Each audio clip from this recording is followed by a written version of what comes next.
Hi again, everybody, and welcome into Cincinnati Bengals Talk. I'm James Rapien, and as you can tell, a little different setup. Sorry, it's been a little over a week since our last video. We've been busy in the process of moving. It has nothing to do with the lack of news Bengals-wise. There's a ton I want to talk to you about. It's just, well, we're trying to button up the personal stuff so when training camp starts at the end of this month, we're ready to hit the ground running. Here's what I got for you today. There are just a few days before training camp and a ton of free agents out there. Some big names, some not so big.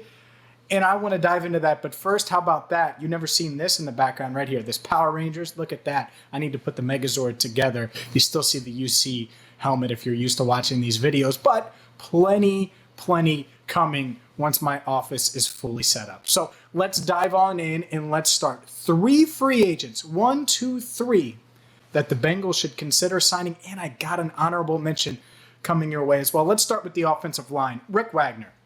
Rick Wagner's just out there. He's coming off of arguably the best season of his career. Played right tackle last year for the Green Bay Packers. Only allowed 1 sack. And yeah, there are reports that he's considering retirement. Okay, well, Rick, instead of retiring, how about you come to Cincinnati, make a couple $1 million, and back up Jonah Williams on one side, who's missed 22 of a possible 32 games over the past 2 seasons, and back up Riley Reiff on the right side. And if Jonah got hurt, Reiff would probably slide to the left side, and you'd put Wagner at right tackle. But the point is you'd have some depth. And instead of banking on one of these other guys, whether it's Deontay Smith, the rookie out of ECU, or someone that we've seen play tackle a little bit, a guy like Fred Johnson last year, you don't want to have to do that. And adding a guy like Wagner would make a lot of sense. So he's near the top, at the top of my rankings of guys the Bengals should at least call. Call the agent and say, hey, is Rick interested in playing? If not, that's it. And maybe the Bengals have, by the way. But that's certainly a guy I'd be interested in. Number 2, let's stick with the offensive line, and instead of going outside, let's go inside, because there are a few guards out there that I think could help. And let's start with Nick Easton. Nick Easton's a guy who's played 45 games over the past 2 seasons. He's someone that I think could help the Bengals. And no, I don't mean start. He's not going to start. Jackson Carman better start. You want Jackson Carman to start. But what if Trey Hopkins isn't ready to go?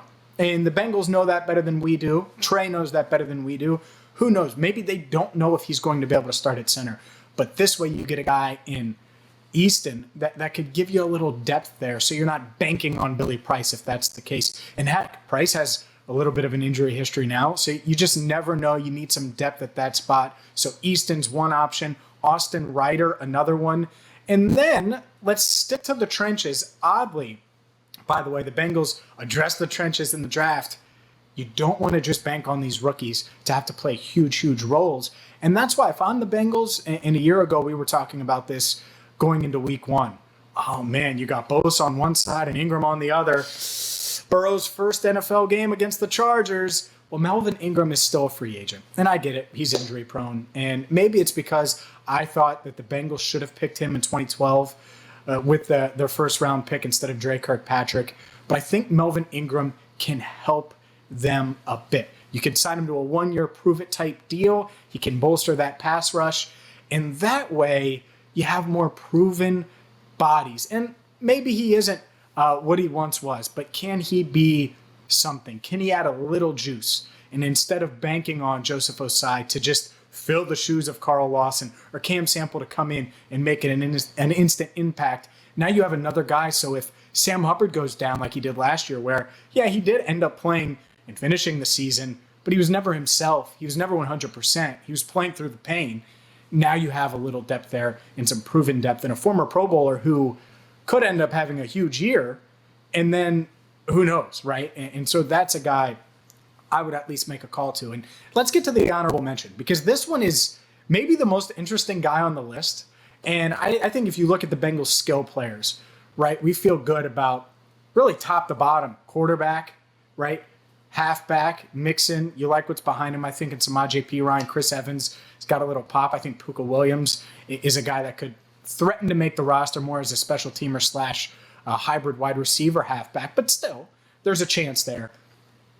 But to me, the one weakness, we already know about the wide receivers, right? I didn't have to go into that. I think you guys know about the three-headed monster, plus Auden Tate, etc. What if Jordan Matthews performs well at the Hub football camp this weekend?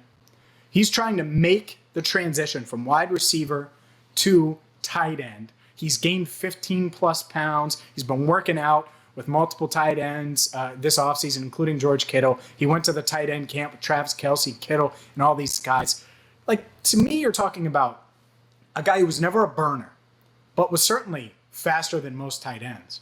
He gains a little bit of weight. Maybe he kept his speed. Good hands, solid route runner. For a tight end, probably amazing route runner. This is a guy that could show pretty well this weekend. And if he does that, if you're the Bengals, why wouldn't you take a flyer on him? Because, yeah, you got CJ Uzomah coming off of a torn Achilles, but I like CJ. I think he's a good player. After him, Drew Sample, former second-round pick. I like him. I think he's, a solid blocker, capable pass catcher. But neither of those guys wow you, right? Neither of those guys are going to prevent you from going after a star, so to speak. And not that Jordan Matthews would be a star, but what's after those two? What's after Uzomah? What's after Sample?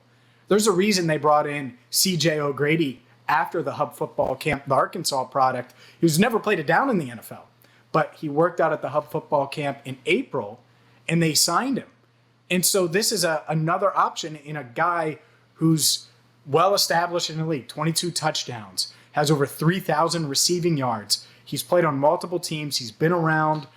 I think Jordan Matthews might be a guy that you could bring into camp, get a look at, but he's got to show well this weekend over the next few days at the Hub football camp. So if he does that and you're the Bengals, why not bring him in to compete with Thaddeus Moss and compete, with Mason Shrek and just see? Because what if he could be this guy who's just going to win one-on-one matchups against some safeties, against some linebackers, and no, he's not your blocker, but you got Uzomah for that. You got Sample for that. And last I checked, Jordan Matthews for a wide receiver was a decent blocker. Again, you kick him inside a tight end, it's a little different.